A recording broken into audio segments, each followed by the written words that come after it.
usually about 40 years old, your heart has said, I have been shut up and quieted long enough. Sometimes it looks like a midlife crisis. But really, often, it's just your heart has said, you have shut me down, and you've lived what you thought for too long. It depends on what you have in your heart. If you have good things and wonderful things and precious things and godly things and life-giving things, then your midlife crisis results in something really, really cool. Because your heart is going to explode with the good things that are in your heart. If you let your heart just be full of garbage and the stuff from the world and this is yucky, that harvest is really, really yucky. Yucky. So anyway, what am I trying to build anyway? What do I want my life? I heard this great quote the other day. It comes from a movie, which I can't remember the movie. But the quote is, what kind of man would I be if I left this world in worse shape than when I found it? What are you trying to build? Good question, huh? I knew what I was trying to build. A life that mattered.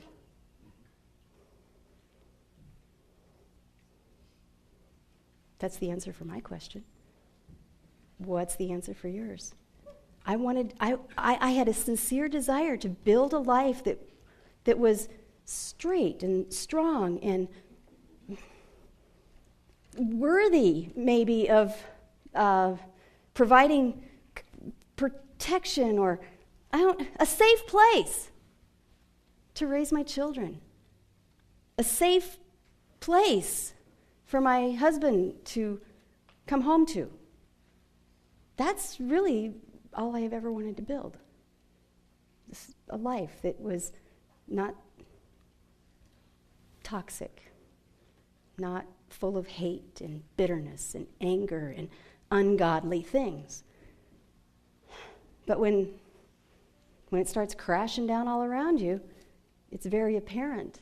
It was very apparent to me that what I had hoped to build, I was failing miserably at.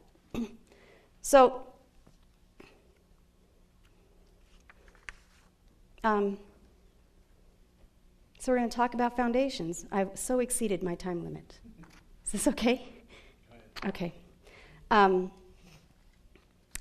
Foundations, absolutely crucial, absolutely imperative, and it's really time to inspect your foundation. The time has so far passed that you can just stick your fingers in your ears and go la la la, la la la la, la la. And so what I would really like to offer you is an opportunity to take a class. We're going to go for 6 weeks on Wednesday nights. We're going to take 1 hour on Wednesday nights from 7 until 8, and we're going to talk about foundations. What is yours built on? If you also would like to have your life built and exhibit and manifest the kingdom of God, the things of God, the ways of God, and if that's something that you'd be interested in, well, cool. We're going to talk about foundations. You can't build beyond what you've established. And so, like I said, beginning Wednesday night, November 4th, from 7 until 8, we're going to look at foundations. What is it that you believe? Let's see. I want to read this verse for you. Matthew 13, verses 19 through 22. When anyone hears the message about the kingdom and does not understand it, the evil one comes and snatches away what has been sown in his heart. Our job is to seek to understand. That's our part. Some things aren't easy to understand. We have got so much stuff that sometimes we can't filter through it. I'm sorry, but that's no excuse. If you don't understand, then the evil one comes and he steals what is sown in your heart. That's our part, is to do the understanding.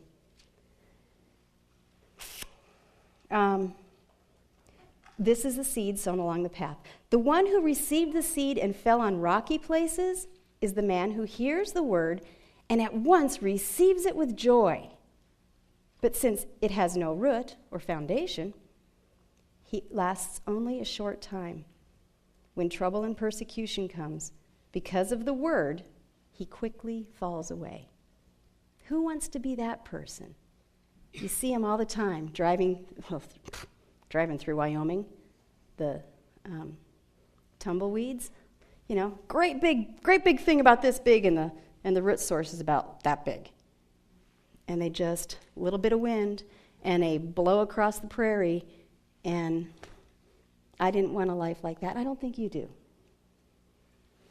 If your root system is about this big, and you're trying to build something substantial, I really encourage you to come to this class. Jesus, this is the verse, this is the parable that Jesus said, you got to get this one about sowing the word. The sower sows the word. Get this parable. Every other parable will make absolutely no sense to you until you get this one figured out. Very important then, isn't it? And I've known that for 50 years almost. I'm almost 50. I've known that. And it's only been recently I've begun to take that parable and say, okay, and use that parable to translate all the other ones. And it's amazing. They all just come into place. It's cool. Anyway, that's a whole nother thing. So, when life feels like it's crashing down around you, you don't need to call Ghostbusters, and you don't have to have an exorcism, and you don't have to know more about the enemy that you're fighting and all of that kind of stuff. You don't have to become devil chasers. You know, anybody that's ever gone down that little path, that's not so much fun. It's time to just stand up and be a building inspector and check out your foundation. So, like I said, starting a week from this Wednesday, we're going to get together, spend an hour for the next 6 weeks, and help you examine upon which you've built your life. And is it something worthy of the life you've desired to build? I promise it won't be painful, but it will be absolutely, absolutely life-changing. Thank you.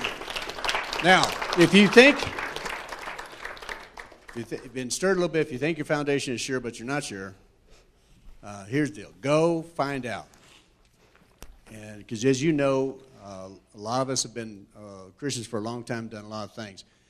And yet, listen, we have sought him, and one of the things that the God has set up is in the body of Christ, he set certain people aside for certain jobs. Your job is just as important as my job, but it's important that we all do our job. And our job as staff has been to seek the Lord and come up and study these things, have the time to study some of these things, to make them simple and to make them powerful. But I just challenge you, if you think you already got a good foundation, great. Go, and if you do have a great foundation, when you go over it, it just reinforces and it just convinces you, and it's powerful. But I'm telling you, there's a good chance you might get done with this class and say, wow, I was on a lot shakier ground than I thought. So if you're a new person to the church, really recommend that you come to this. But if you've been not even around for a long time, I recommend it. Because, the only way you know if your foundation is sure or not is to go through a storm. And if you collapse, it wasn't sure. Well, you really don't want to just have a storm to find out. You want to just get the foundation right, all right?